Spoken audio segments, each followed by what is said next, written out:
When you present a bowl of ripe cherries you just picked from the cherry tree in your backyard to someone else, it's not hard to imagine them getting the impression that the cherries left on the tree are also ripe. This may be true, of course, but it ignores the possibility that in fact, the ones in the bowl were the only ripe ones and that this is why you picked them specifically. That's not a problem if you want to give your friends some nice tasty cherries, but it is a problem if you're trying to prove that you have a tree full of ripe cherries. Hence the term cherry picking, presenting evidence that confirms your thesis while ignoring evidence that weakens or even disproves it. This can be done unintentionally, perhaps due to confirmation bias, but it's often done intentionally as well. This might sound very similar to quote mining, and that's to be expected. Quote mining is a form of cherry picking. Pick the parts of a quote that support what you want to argue for and ignore the rest of it. Cherry picking is more general in that it doesn't have to be parts of a quote. It can be anything, such as studies of a particular issue, measurements, or really any kind of statistical data.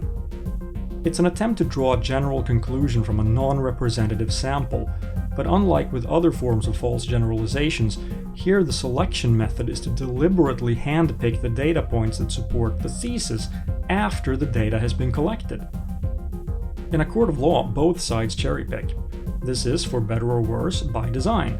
Lawyers are supposed to be biased in favor of their clients, as they represent clients who can be expected to be biased in favor of their own interests.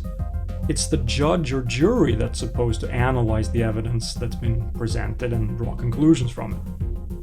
In science, the peer review process, as well as various control methods like double-blind protocols, minimize the impact of confirmation bias and thus also make it hard to get away with cherry-picking.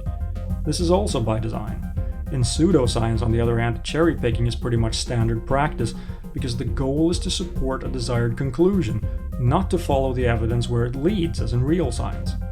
Pseudoscience proponents like creationists and New Agers will cherry-pick the few authorities who agree with them and then appeal to them, scoring two fallacies at the same time. Some climate change deniers, and I'll admit that these are probably regarded as crackpots even by other climate change deniers, will use arguments like, it's colder now than it was at this other point in the past, therefore the temperature is decreasing, not increasing. Of course, what they're doing is ignoring the trend because they only care about the data that can be used to support their desired conclusion. The Bible and the Quran are sometimes referred to as the big books of multiple choice because they can be used to support points that they also clearly come out against. It's just a matter of choosing which passages to cite and which to ignore. Similarly, every denomination of both Christianity and Islam, at least that I know of, will argue that at least some scriptural passages are literally true, while others are just allegory or poetic language. How do we know which ones to take literally? Well, the ones you like, of course. Here's the entire dataset, find the specific points you agree with, and ignore the rest. Textbook cherry picking. Winston Wu cherry picks when he tries to support reincarnation stories by saying, quote, in the reincarnation cases investigated by Dr. Ian Stevenson in his book 20 Cases Suggestive of Reincarnation, none of the natural explanations account for the data and the facts of the cases, such as babies and children having accurate, detailed memories of their past lives, which couldn't have been obtained in their environment, but are later verified to be true, unquote. So Stevenson, and by extension Wu, has chosen 20 cases out of countless. Why these?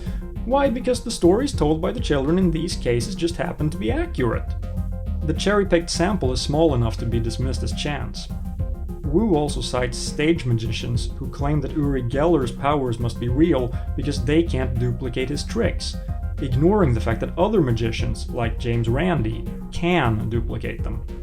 That's a perfect example of cherry-picking because Wu actually picks data points from a set that he knows contains the points that disprove his thesis, that Geller's tricks can't be duplicated by stage magicians.